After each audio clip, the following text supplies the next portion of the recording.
So before I go on, let me get the elephant out of the room. The video you're about to watch is going to feature heavy spoilers for Doctor Strange in the Multiverse of Madness. So, if you care at all about spoilers and have not seen the film, I'd highly recommend coming back at a later point. Thank you for watching, and let's go on with the video.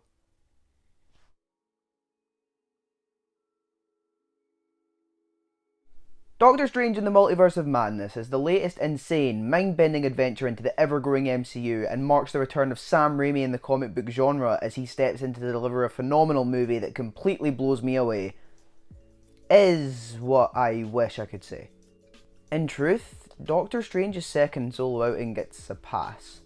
This movie is a complete mess, but I also wouldn't say it's bad. I don't know, my head is so full of thoughts about this movie and it would be impossible to get them out in a way that actually makes sense. I think when this movie is working, it's all thanks to three main factors. To start with, there's Elizabeth Olsen in a role that she seems to be jumping from strength to strength within, Benedict Cumberbatch, who continues to portray Stephen Strange to perfection, and Sam Raimi, who for all the things going against him is able to steer a sinking ship across a somewhat calm motion.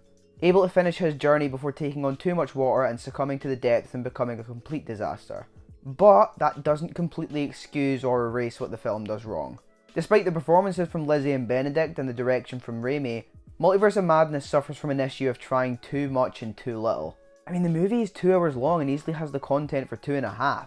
It has absolutely no breathing room at all, and that really harms it in the long run.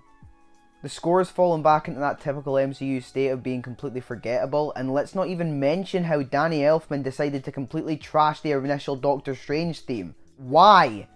Still, acting across the board is great despite this. Xochitl Gomez is introduced as America Chavez, and honestly, I actually really enjoyed her.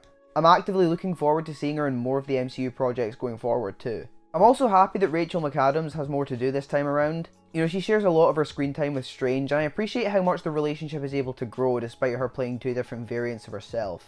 You know, if I had to acknowledge what worked most from the movie, like if I was to assign something that got a golden star for how good it was, it has to go to Elizabeth Olsen. This is probably the best emotional work we've seen in the MCU so far. I love WandaVision, and I love her in WandaVision, but here she's really able to hone that emotion into a very condensed performance without losing any of it. In fact, I'd actually go ahead and say that in this film, Wanda makes a serious case for being the MCU's greatest villain. She isn't once lightened or looked at in a comedic way. She is constantly kept at the forefront of terror and tension within this film. And she comes across like a Terminator or a Michael Myers type character in the way that she's seemingly indestructible and just keeps coming. I absolutely love the performance, and it's easily my main takeaway, if any.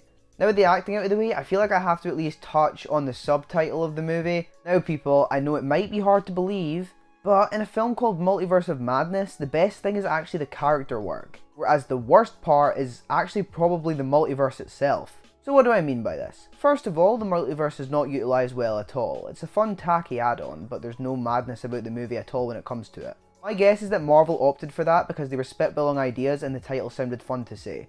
Really the only genuine portrayal of this multiverse insanity was a 30-second FX reel as Strange and Chavez jumped across several dimensions. When it comes down to it, the use of the Illuminati was actually pretty null and void too. It was nice to see John Krasinski as Mr. Fantastic. You know, I do feel like this is going to be the only time we see him suit up though. It was probably Marvel's way of telling us that while they appreciate how passionate the fan base is when it comes to casting, they'd rather hire someone else to take on the mantle permanently. Which to a degree I do understand, but I just feel like none of the characters in the Illuminati were utilised all that well. There was never really any time to find them cool, and it was just a brief 5 minutes to point out a face you recognise. I feel like the biggest example of this was probably Black Bolt for those few people that even bothered with the Inhumans. They did feature Captain Carter a little bit more in combat, who was the only real carryover from What If. I do kind of find that a little interesting. Even though she's one of the 6 dead cameos, I doubt her appearances in this franchise are even close to over yet. Overall though, again, it's just for the sake of pointing at a familiar face. Can't say it didn't need to be here, as it does kind of work narratively I guess, but it just feels so tacked on. Sam Raimi clearly does have a lot of influence in this film. I mean, it's obvious, isn't it? In steps the guy who made the Evil Dead trilogy, and you get the most gory, dark, twisted MCU movie so far. Yes, it's still filled with an incredible amount of camp, and yes, this movie lacks any real dialogue that feels genuine as opposed to actors reading a script. Most likely a result of Michael Waldron, someone who I have defended for his work on Loki, but can't really do anything for him here. The line delivery feels so stilted, and we're lucky we even have Olsen and Cumberbatch to bring some life into the script. But regardless of the writing, Raimi's charm is still at least there. And I feel like in a film that doesn't rely so heavily on being so convoluted from the get-go, Sam could deliver an amazing film in the MCU. Like, it's shot so creatively. This is easily one of Marvel's nicest looking movies. Every shot is done in the best way you can imagine because Sam Raimi is fucking insane. But I'm gonna recycle what I said about Dune. Pretty shots can only actually do so much. The only real madness in this movie is the balls that Sam Raimi has to do some of the things we see him do here. I just feel that with Multiverse of Madness, there was no director that would have succeeded with what was needed. There was always going to be an underwhelming side of this movie because you can't possibly juggle so much at once in the space of 126 minutes that includes credits. You know, I honestly don't know with this movie because despite all that I've criticised, I still find myself here liking it. I'd say it's a 7 out of 10 with the potential to drop lower if I find enough to dislike. Not that I'm going to be actively looking for stuff to dislike, I just want to say that clearly. This video, if anything, should actually serve as a very relevant reminder that even messy things can be enjoyable. Even things filled with stuff that I criticise, I find fun.